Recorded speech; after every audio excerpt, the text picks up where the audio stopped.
What's going on, people? We are Tottenham TV, back here for another Tottenham update.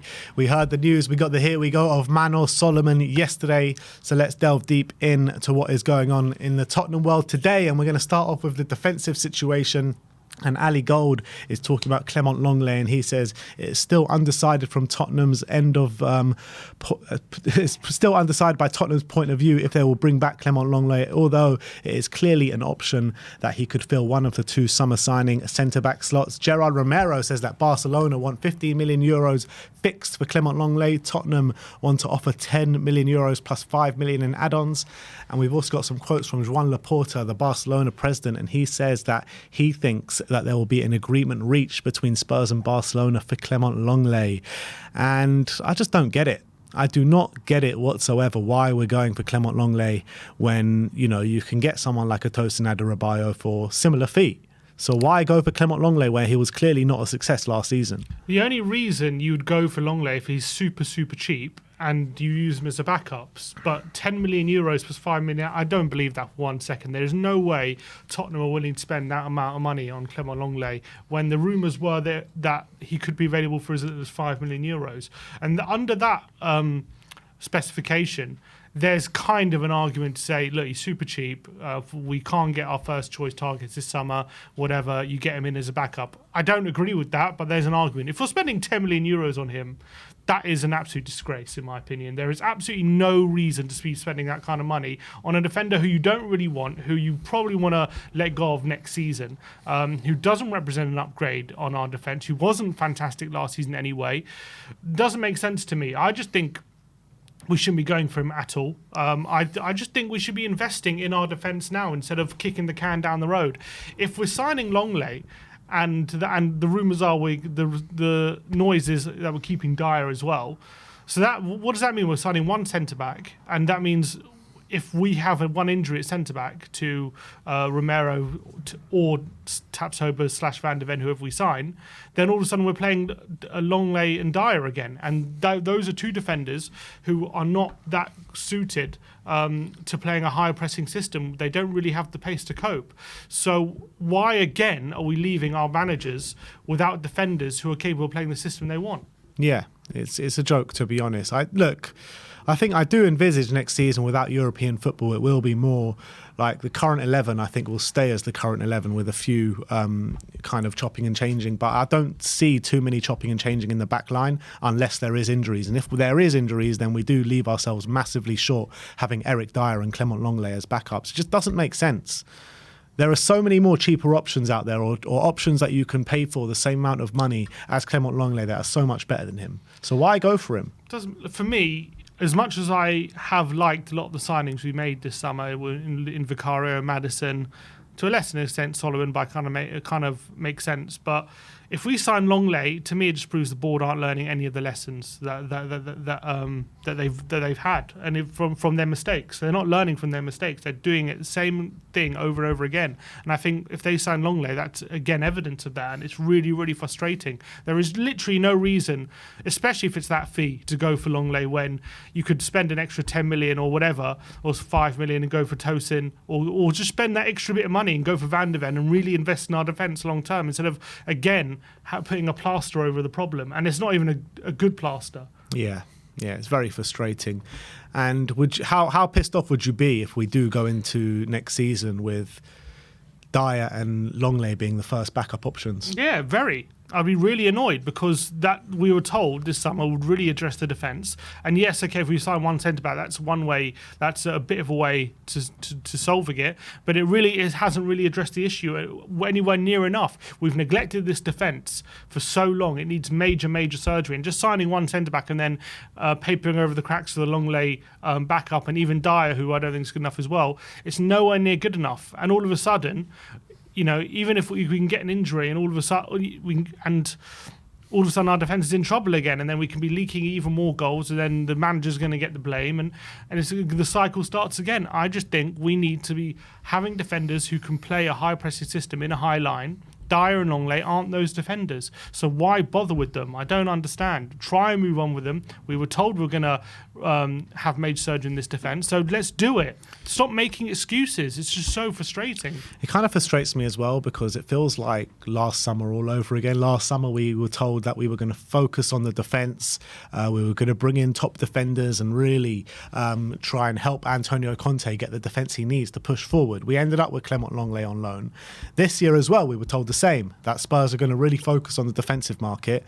And since then, we've brought in Maddison, who great signing that we need, Manuel Solomon and a goalkeeper as well, which we needed, but we haven't focused on that centre-backs, and it looks as though that we're going to be skimping out and going for the cheaper options once again in that centre-back situation. And what we told about Lenglet last season, we're only signing on a year loan because it's just a stopgap until we get our first choice targets. And now there's talks about us signing him permanently when he wasn't even good. So it makes no sense to me. And I completely agree with you. Again, we're neglecting the strongest areas. And to be honest, I'm starting to get a bad feeling about this window. Like, as much as I'm happy with the signing, like Vicario is probably a good signing, but we only signed him because he's half the price of Raya. If he wasn't, then we probably wouldn't have signed him. Solomon, we're only getting him because he's on a free transfer. And Maddison is a good signing. I'll give him that. Yeah, but would we have signed Maddison with a longer contract if he was worth like 60, 70 million? Maybe. I don't think we would. I know, as in we wouldn't, but as in, if we were willing to spend 60, 70 million, we would have gone for Maddison. Yeah, that's what I'm saying, though. But we're not going to be willing to spend that money. So it's another opportunity in the market for Tottenham Hotspur. But my point is, like, Vicario, if we were willing to spend 30 million on a goalkeeper, I don't think we would land on Vicario. Whereas if we were willing to spend 60 million on Maddison, on an attacking midfielder, I think we still land on Maddison. Yeah, I know. I completely agree with that. But the fact of the matter is that the only reason that we did get Maddison probably is because he was around the £40 million mark. And if he was any more than that, between 50, 60, 70 million, we would have probably gone for another target. Yeah, but I think Maddison was always our number one anyway. I don't think Vicario was our number one. Yeah. We only got him because he was cheaper. Yeah, I don't think we didn't only get Maddison because he was cheaper. I feel like we always wanted Maddison. But it's just good that he was cheaper. Yeah, I think we always did want Maddison. But again, like I say, I think if he was more expensive, if he was 60 million plus, I don't think we would have pushed a button and we would have gone for a cheaper target. That's what I'm saying. Yeah, I hear that. But that's fair. Let's move on and let's talk about Wilfried Singo of Torino. Tutto Sport saying that Tottenham are in the mix to sign fullback Wilfried Singo. Spurs have never hidden their appreciation for the Ivory Coast international, and Torino have sent a £50 million euros, that is, valuation, and are ready to close a deal at €12 million, which I don't understand this one at all. A right back. I mean, we just signed Porro for 40. We've got Emerson there, and we've got Jed Spence as well coming through. So I don't get these links whatsoever. No, I don't think it makes sense. I think we know that Singo was linked to Tottenham. I think it was under Jose a few years ago, and then maybe again under Conte. But I don't think... and I think it made sense then, but I don't think it makes sense now. I don't think we're really in for him. Why spend any money on a wing back when we've got so many? We're chock-a-block at right back, so there's literally no need to spend money in that position unless we're going to get rid of like Emerson and Spence. We want to bring another one in, but I don't see a reason to do that. The only way I can see this one being a viable option if Ange sees Porro as a right winger instead of a right back. If that's possible, then I can see maybe a situation where you like loan out Spence for a season again and play Singo and Emerson as your right backs. But apart from that, I don't see that. Even if we do that, what's the point? Why loan out Spence and bring Singo and spend money to bring another right back? You might as well just keep Spence around. Yeah, it depends if he thinks Spence is ready or not. Yeah, but then you're spending money on a player who then you're going to have the same problem, even more problem in a year's time. You might as well trust in Spence and let him develop, and you've got your first choice in Royale there anyway, instead of just adding more problems to your squad by buying a cheap player, and then all of a sudden, then next year, if Spence has a great year, what are we going to do? Then we'll have to sell one of Royale or Singo. It's just causing too many problems. I think you might as well keep Spence around.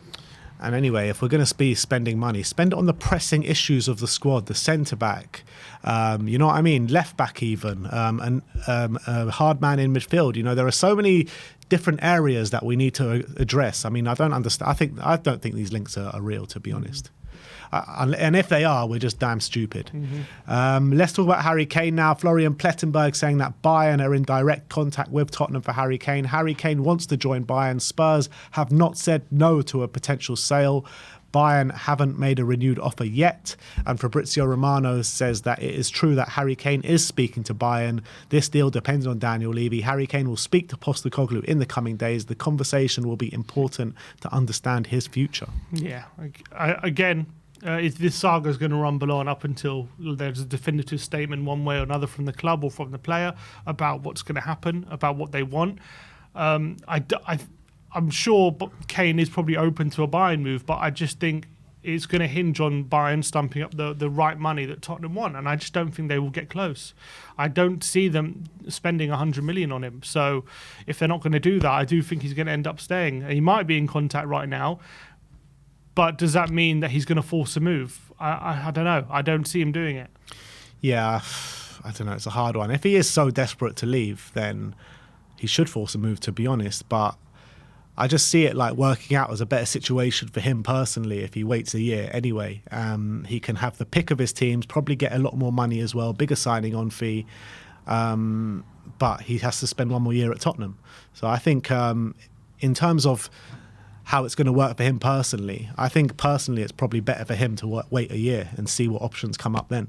And he won't have to necessarily go to Germany as well, which I'm sure isn't his first option. So I think it makes more sense for him to wait and see and potentially even keep his cards close to his chest in either signing for a new club or even extracting an even better offer from Tottenham. I think it's all those options lead only one way, which is him to run down his contract. But if he is that desperate to leave right now, we'll have to see. But I don't think he is. I think he probably wants to, but I don't think he's going to start missing out on training and really trying to force it like he did 2 years ago. I don't think he's in that kind of headspace. We'll have to wait and see how that one plays out. But there are also quotes from Lothar Matthäus on Harry Kane, and he says Bayern want Kane and it would be fantastic news for everyone except those who want to keep him at Tottenham. If he leaves, Spurs fans would rather lose him to Bayern than see him score for United, Arsenal or Chelsea, and that's what I've been banging on about. But obviously I don't see Chelsea and Arsenal maybe being an option, but United very well could be. Yeah, and it's true. Obviously, I'd rather see him banging goals for Bayern than United, and it would hurt if he stayed in the Premier League. I think he's right. But again, all these talks, they're all coming from the German side saying that, Kane really wants Bayern. That's where they're pumping out, which is obviously going to benefit their side. But whether that's reality and Kane is that desperate to join Bayern, I'm not so sure. And last but not least, let's talk about Jonathan David. Ben Jacobs says that Lille striker Jonathan David is one of the names that Tottenham consider to replace Harry Kane if he leaves. David has enjoyed an exceptional campaign in France this year, netting 24 times in Liga 1. Would you take him as a Kane replacement if he was to leave? I like him. A versatile forward, can play potential on the wing, but obviously been playing centre forward primarily for the last few years. Didn't have the best World Cup for Canada when I saw him, but obviously for Liga for Lille in Liga he's been absolutely devastating. I think he definitely would suit Ange with his pace and his how he can press.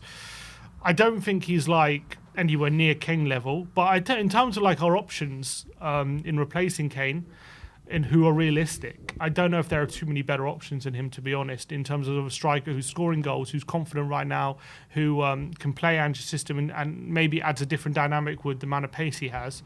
So I wouldn't be that mad at it, to be honest. I wouldn't be I would be a bit excited to just see how he does. I wouldn't be it's not like I'm talking about Lautaro Martinez or something like that. I'll be oh my God, yeah, I'll definitely get him in. But it would be a fairly acceptable replacement. Yeah, I'd be excited, to be honest. I think he's a really good player, Jonathan David. Like you say, didn't really impress at the World Cup, but week in, week out in the French league, he is really impressing. And I think sooner rather than later, he will get a bigger move to a bigger club. And if Harry Kane was to leave, I think he would suit Ange's system really well with pressing from the front as well. So that's the situation in terms of Harry Kane and potentially bringing Jonathan David if he does go. But that is your Tottenham update for today. Let me know in the comment section below your thoughts regarding any of the news stories we've brought to you today. Like, subscribe and comment. And as always, come on you Spurs.